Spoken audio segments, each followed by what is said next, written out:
आज हम लोग बात करने वाले हैं कक्षा 10 विषय विज्ञान में आनुवंशिकता एवं जैव विकास जो अध्याय चल रहा था, उसमें आज हम लोग का मेन टॉपिक रहेगा जैव विकास की मौलिक परिकल्पना। जैव विकास की मौलिक परिकल्पना जैसे अगर पढ़ना है तो जिसके पहले पढ़ाया गया है स्टैनले मिलर का प्रयोग। स्टैनले मिलर के प्रयोग में यह तो सिद्ध हो गया था कि सभी जीवों का जो विकास है, जैव विकास है, वह एक रासायनिक उद्विकास के द्वारा हुआ।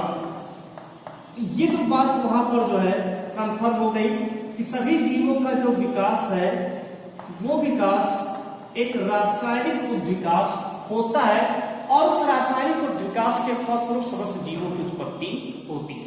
अगर हम इसकी परिभाषा की बात करें मौलिक परिकल्पना में कि जैव विकास कैसे होगा, तो पहले समझ सकते हैं इसको, फिर उसका उसी की परिभाषा हम लोग बना लेंगे।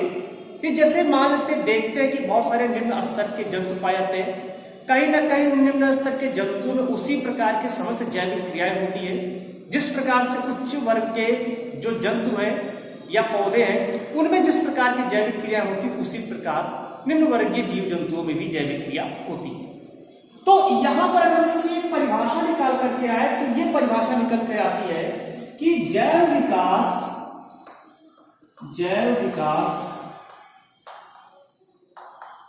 एक क्रमिक व धीमी गति से होने वाला परिवर्तन है जिसमें सरल तथा निम्न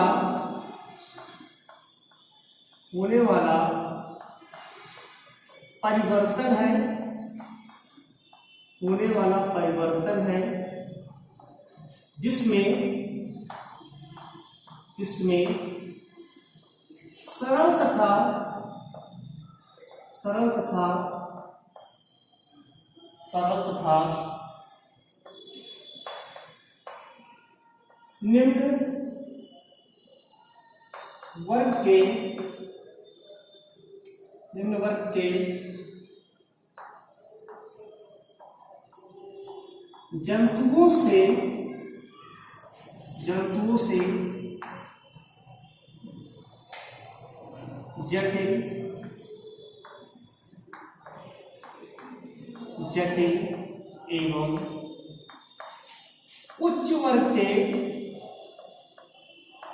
के जंतुओं से जटिल एवं उच्च वर्ग के जंतुओं का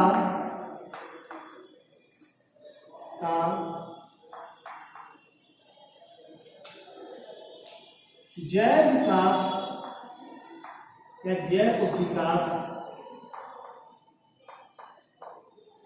हुआ है। तो इस प्रकार से यहां पर तो जैव विकास की जो मौलिक परिकल्पना है वो समझ में आया। क्या कह रहा है परिभाषा कह रहा है कि जैव विकास एक क्रमिक व धीमी गति से होने वाला परिवर्तन है जिसमें सरल तथा निम्न वर्ग के जंतुओं से जटिल एवं उच्च वर्ग के जंतुओं का जैव उद्विकास हुआ है। यानी यहां पर तो यह सिद्ध हो रहा है, जैसा कि स्टैनले मिलर ने भी अपने प्रयोगों से सिद्ध किया था, ओपेरिन ने जो अपनी मौलिक परिकल्पना दिए थे जिसकी पुष्टि जो है वहां पर हेल्डेन ने दिया था। तो बहुत सारी चीजें यहां पर जब पढ़े तो वहां पर एक चीज क्लियर हो गया कि सभी जीवों का जो उद्विकास है वो कहीं न कहीं जो है निम्न वर्ग के जंतुओं से ही जो है उसमें निरंतर क्रमिक परिवर्तन होता गया और उस परिवर्तन के परिणाम स्वरूप नए नए जीवों की उत्पत्ति होती है। इसी क्रम में अगर हम बात करें कि जैसे एग्जाम्पल के रूप में अगर हम लोग कहें कि कैसे इसके एग्जाम्पल से समझेंगे, जैसे अगर देखे होंगे कि जो प्रोकैरियोट्स जीव होते हैं, प्रोकैरियोट्स एक निम्न वर्ग का जीव है।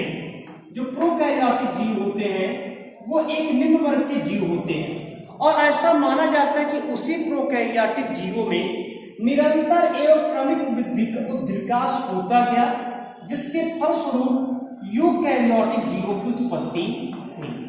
अब यूकैरियोटिक जो जीव की उत्पत्ति हुई तो उसमें भी आप लोग देखते होंगे कि बहुत सारी शाखाएं से बटी हैं। अब यूकैरियोटिक जीवों में जैसे सबसे छोटा पहले एक कोष की अमीबा हो गया, अमीबा सबसे छोटा होता है। थोड़ा सा उसमें मल्टी सेलुलर होना शुरू हुआ तो स्पंज के समान जो है जीव उत्पन्न होना शुरू हो गए, स्पंज के समान हो गया।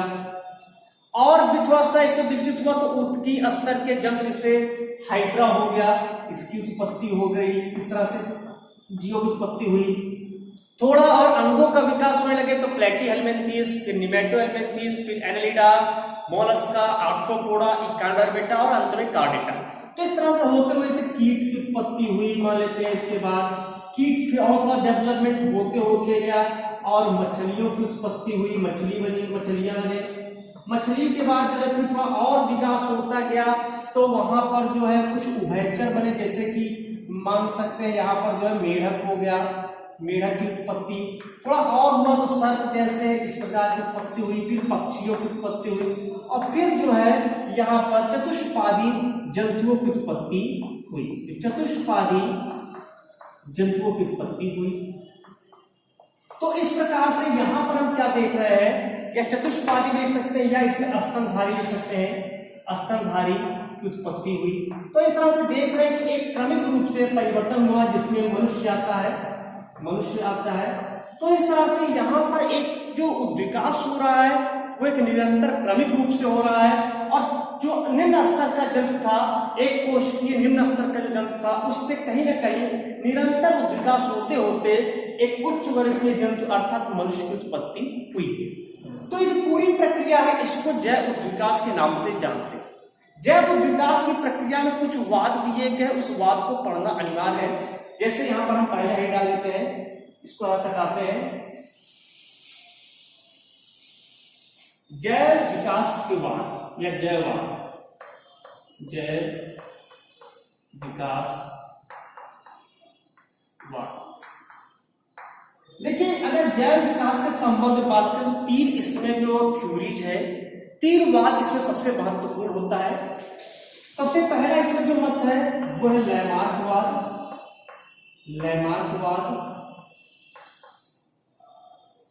दूसरी जो थ्योरी है वो है डार्विनवाद।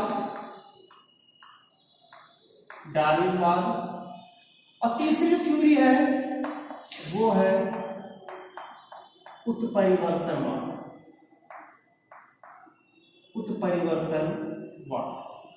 तो इस तरह से यहां पर जो जैव विकास के वाद में अगर हम देखें तो तीन वाद या तीन थ्योरीज, तीन प्रिंसिपल, तीन सिद्धांत सबसे प्रमुख है, जिसको लोग मौलिक परिकल्पना के नाम से भी जानेंगे, लैमार्कवाद, डार्विनवाद और उत्परिवर्तनवाद। तो अभी हम लोग स्टार्ट करते हैं लैमार्कवाद को पढ़ते हैं, उसके बाद डार्विनवाद और उत्परिवर्तनवाद को अगले बारे में पढ़ेंगे। अभी आज हम लोग का जो मेन टॉपिक है वो है लैमार्कवाद। लैमार्कवाद को इंग्लिश में लैमार्किज्म के नाम से जानते हैं। इसके जो लैमार्किज्म है, इस वाद को जो दिए थे वो थे, इसके वैज्ञानिक जो थे वो थे जीन बैप्टिस्ट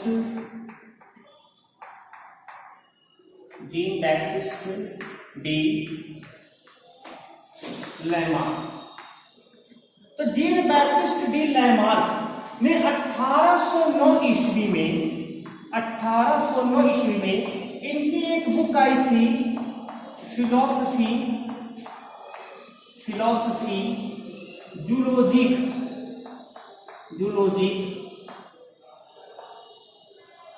अपने इस बुक में इन्होंने जो है पूरे जो जैव उद्विकास की एक परिकल्पना को प्रस्तुत किए और उस परिकल्पना के आधार पर उन्होंने सिद्ध किया कि जो जीवों का विकास है वो निरंतर एवं क्रमिक रूप से होता गया और यह एक रासायनिक उद्विकास के परिणामस्वरूप होता है। जो जीन बैप्टिस्ट डी लैमार्क थे, अगर इनकी बात किया जाए तो इन्होंने जो लैमार्किज्म यानी लैमार्कवाद है, उस लैमार्कवाद के जो सिद्धांत है उसको जो है सिद्ध करने के लिए कुछ यहाँ पर जो प्रिंसिपल्स दिए। जैसे उसमें सबसे पहला जो प्रिंसिपल था, इन्होंने कहा कि बड़े होने की प्रवृत्ति। पहला इनका सिद्धांत यहाँ पर था अपने लैमार्कवाद में, बड़े होने की प्रवृत्ति। बड़े होने की प्रवृत्ति का अर्थ होता है, इन्होंने यह बताया कि जैसे कोई भी जीव उत्पन्न होता है, जब कोई जीव उत्पन्न होता है तो उसमें लगातार जैव उद्विकास होता है। उस जैव उद्विकासीय प्रक्रिया में वो धीरे धीरे इस वातावरण बढ़ता रहता है और अपने शरीर के माप में वृद्धि करता है। तो इसको नाम दिया गया बड़े होने की प्रवृत्ति। अर्थात कह सकते हैं कि जब कोई जीव उत्पन्न होता है तो वह अपने आकार एवं आमाप में, जो शरीर है, शरीर के आकार एवं आमाप में वृद्धि निरंतर करता है और यह वृद्धि एक निश्चित स्थिति तक जो है, एक निश्चित अवस्था तक होती रहती है। तो इसे इन्होंने पहला अपना कहा कि बड़े होने की प्रवृत्ति सभी जीवों में निरंतर बड़े होने की प्रवृत्ति पाई जाती है और यही प्रवृत्ति उसको जैव उद्विकास की प्रक्रिया में एक सफल जीव के निर्माण में सहायक होती है। दूसरा होता है वातावरणीय अनुकूलन।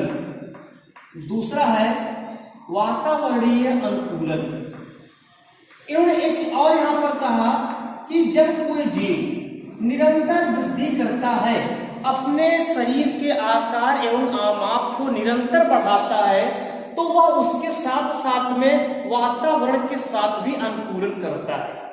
वातावरण के साथ अनुकूलन कैसे करता है? जब कोई जीव बड़ा होता है तो हो सकता है वहां का टेम्परेचर, वहां का जो तापक्रम है वो भिन्न प्रकार का हो, या जब वहां से हट करके कहीं और जाए तो वहां तापक्रम भिन्न प्रकार का हो। जल की हो सकता है कि जल की गहराई में रह रहा हो जंतु, या जल के जो है ऊपर वाले सतह पर रह रहा हो या स्थल पर रह रहा हो। तो सबसे पहले जब वो जीव बड़ा होना शुरू करता है तो उसके शरीर में वह जो है अपने शरीर को वातावरण के प्रति अनुकूल बनाना प्रारंभ करता है। जैसे मनुष्य ही है, मनुष्य जब पैदा होता है और जब तक वो जो मर नहीं जाता तब तक लगातार इस वातावरण के साथ अनुकूलन करता रहता है। ठंडक आता है तो अपने शरीर को उसके अनुसार जो है परिवर्तित करने का प्रयत्न करता है। हालांकि मनुष्य समतापी जंतु होता है, इसलिए अपने बॉडी टेम्परेचर को घटा बढ़ा नहीं सकता है, लेकिन वो क्या करता है, कुछ कृत्रिम रूप से अपने शरीर पर गर्म कपड़े पहन करके उस वातावरण से बचता है।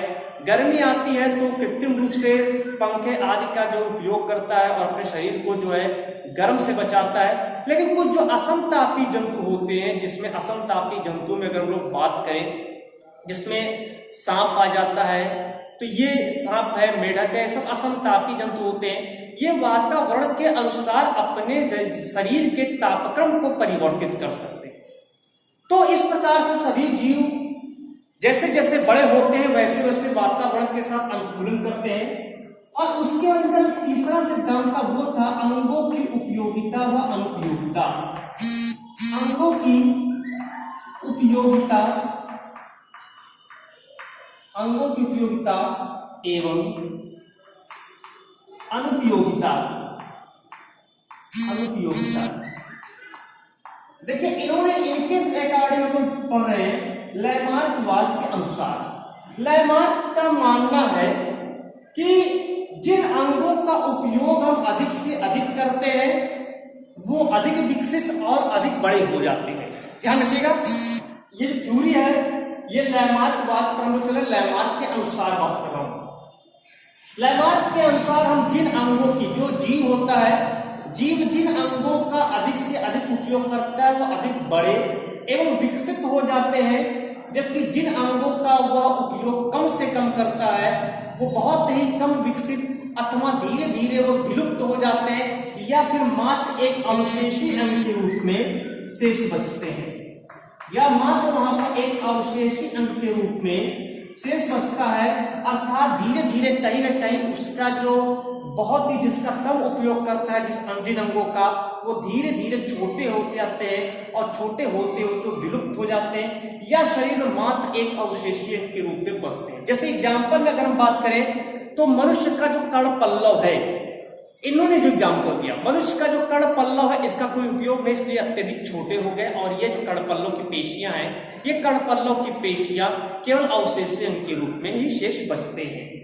तो ये यहाँ पर इन्होंने माना लैमार्क ने कि जिन अंगों का उपयोग अधिक से अधिक होता है वो अंग अधिक विकसित और अधिक बड़े हो जाते हैं, जबकि जिन अंगों का उपयोग कम होता है वो बहुत ही छोटे हो जाते हैं या अविकसित हो जाते हैं और धीरे धीरे विलुप्त भी हो जाते हैं, या शरीर में अगर है उपस्थित है तो वो मात्र अवशेषीय के रूप में होता है। चौथा इनका जो था सबसे महत्वपूर्ण वो था उपार्जित लक्षणों की वंशागति।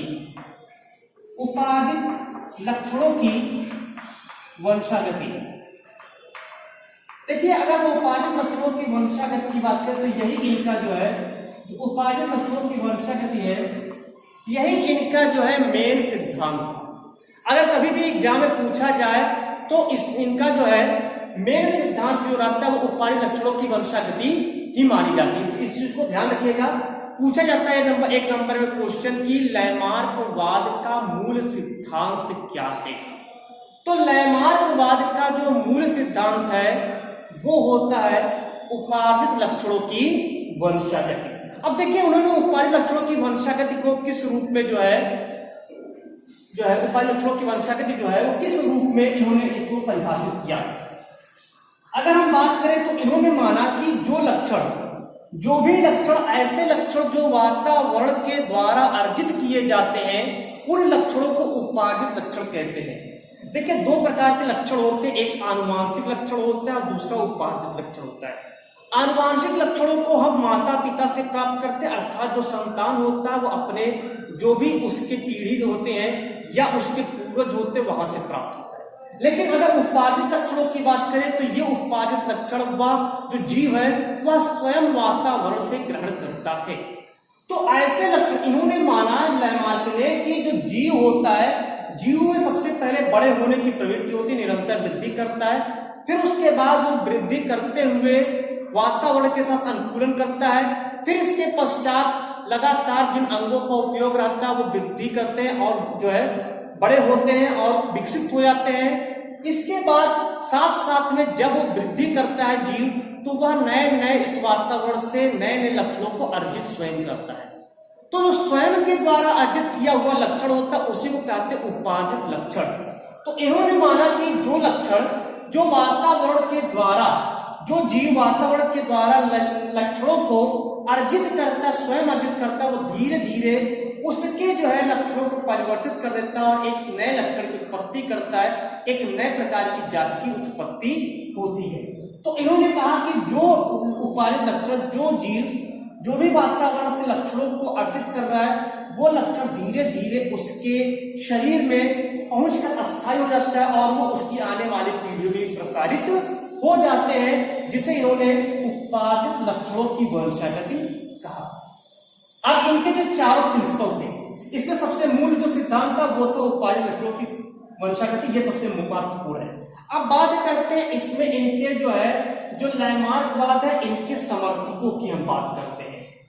तो ये यहाँ पर लैमार्कवाद के समर्थक कौन कौन है। हाई स्कूल में बहुत ज्यादा इसको नहीं पढ़ना है, यहाँ पर ध्यान देना है कि इनके समर्थकों के लिए एग्जाम्पल नहीं पढ़ने, केवल नाम इसके पढ़ने हैं। तो लैमार्कवाद के समर्थक कौन कौन से थे।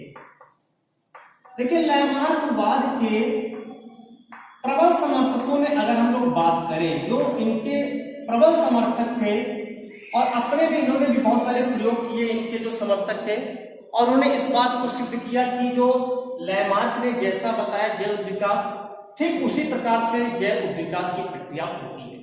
इसमें नाम आता है जैसे सुमनर का नाम आता है, सुमनर, कैमरर का नाम आता है, कैमरर, टावर का नाम आता है, टावर। इसके अलावा मैकडूगल का भी नाम आता है, मैकडूगल। तो ये जो थे ये सभी वैज्ञानिक जो थे ये सभी लैमार्कवाद के प्रबल समर्थक थे। इन्होंने भी अपने जैसे सुमनर में चूहों पर प्रयोग किया था। कैमरर की बात करें तो कैमरर ने जो है सैलामेंड्रा की प्रजाति पर जो है प्रयोग किया था। टावर ने जो है जो कीट होते हैं बिटल उन पर जो है प्रयोग किया था। मैकडूगल ने भी अपना प्रयोग चूहों पर किया था। तो इन सभी ने जो विभिन्न प्रकार के प्रयोगों के द्वारा यह सिद्ध किया कि जो लैमार्क ने जैव विकास का एक मूल सिद्धांत दिया वो कहीं ना कहीं प्रसक्त था। लेकिन अगर इन्हीं की बात करते हैं एग्जाम्पल क्या था लैमार्कवाद के, अगर उदाहरण की बात करें लैमार्कवाद का उदाहरण, तो लैमार्क ने बहुत सारे जो उदाहरण दिए, इसमें से कुछ उदाहरण पढ़ने हैं। जैसे सबसे पहला एक जिराफ की गर्दन का उदाहरण, या जिराफ का उदाहरण दे सकते हैं, जिराफ की गर्दन। देखिए इन्होंने माना लैमार्क ने जैसा कि सभी जीवों में बड़े होने की प्रवृत्ति है, साथ में उसमें वातावरणीय अनुकूलन की क्षमता है, अंगों की उपयोगिता है, अनुपयोगिता और उपार्जित लक्षणों की वंशागति। तो इन्होंने माना कि लैमार्क ने कि जो जिराफ जो इस समय अगर देखा जाए तो अफ्रीका के रेगिस्तान में पाया जाता है, सबसे अधिक प्रमुख रूप से जो जिराफ की प्रजातियां हैं वो अफ्रीका के रेगिस्तान में पाई जाती है।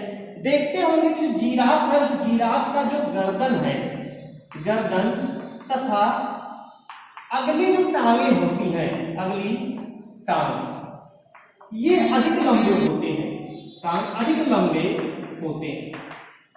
लेकिन इन्होंने क्या माना, लैमार्क ने, कि जो ये अधिक लंबे गर्दन वाले तथा अपने कद जो है यानी अगली जो टांगे वो अधिक लंबे थे, इनका जो विकास हुआ है वो जो है सामान्य गर्दन तथा सामान्य कद वाले ही जिराफ से हुआ है।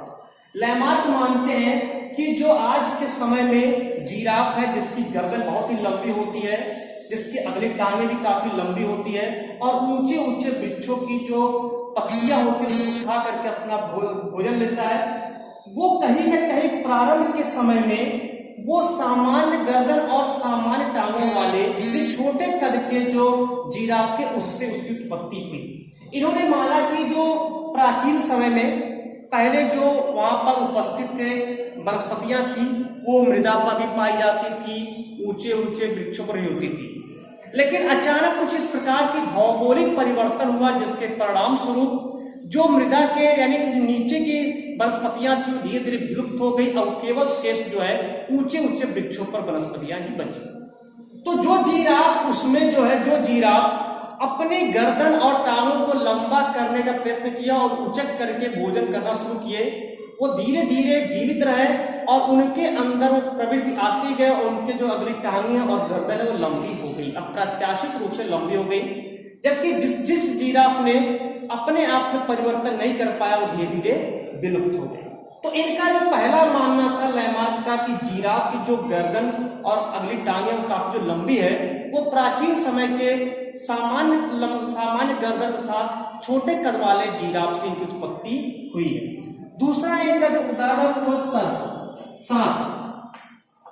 इन्होंने माना कि जो सांप होता है प्राचीन समय में सांप के पास पैर पाए जाते थे। इनके अनुसार अगर लैमार्क के अनुसार पढ़े, हालांकि अगर अजगर और बोया सर्प में देखेंगे तो वहां पर सोडी मेखला पाया जाता है जिससे सिद्ध होता है कि हाँ जो सांप था उनके पहले पैर थे।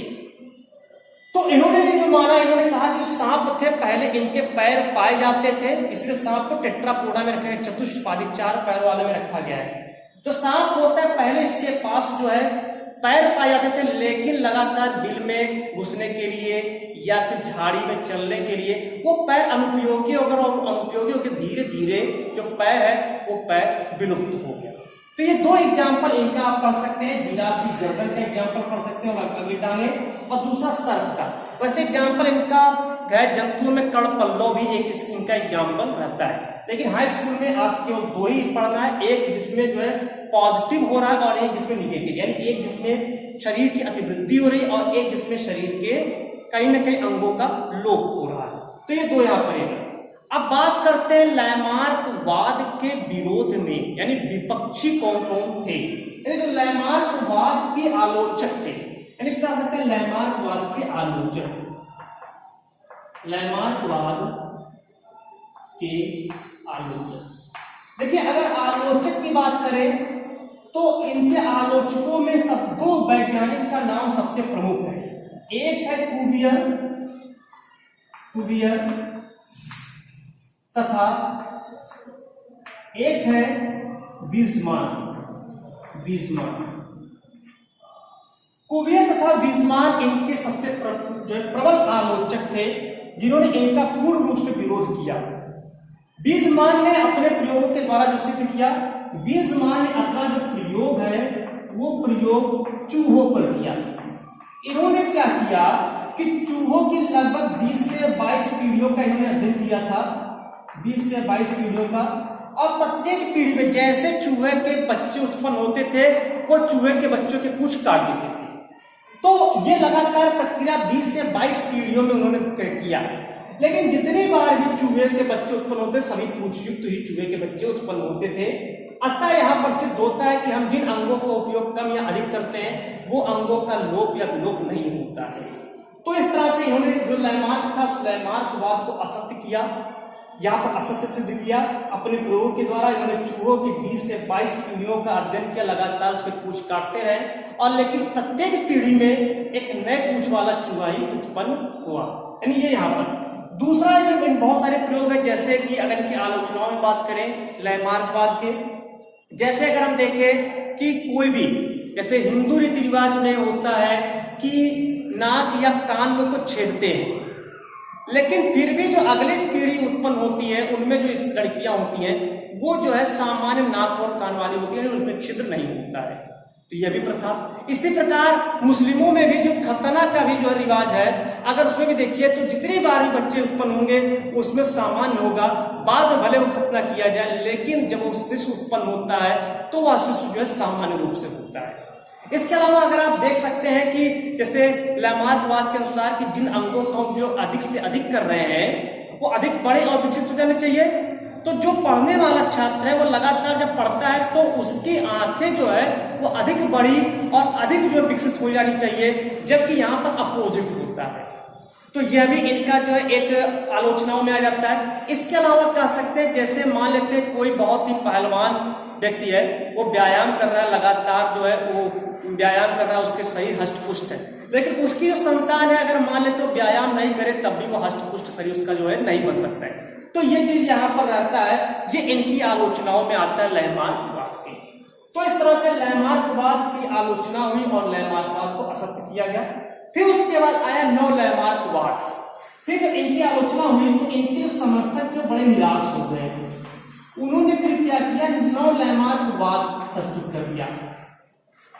नव लैमार्कवाद में इन्होंने क्या कहा कि जैसे जो इनके समर्थक थे, सुंदर है, कैमरन है, टावर है, मैकडूगल थे, तो ये इनके प्रबल समर्थकों में थे। इन्होंने क्या कहा कि जो लक्षण उपार्जित लक्षण, जो भी जीव उपार्जित लक्षणों को अर्जित करता है, यदि वो जीव जाकर के उसके आनुवांशिक लक्षणों को परिवर्तित कर देता है तो निश्चित रूप से वह जो है अगली पीढ़ी में वह लक्षण प्रदर्शित होता है, जिसे नव लैमार्कवाद के नाम से जानते हैं।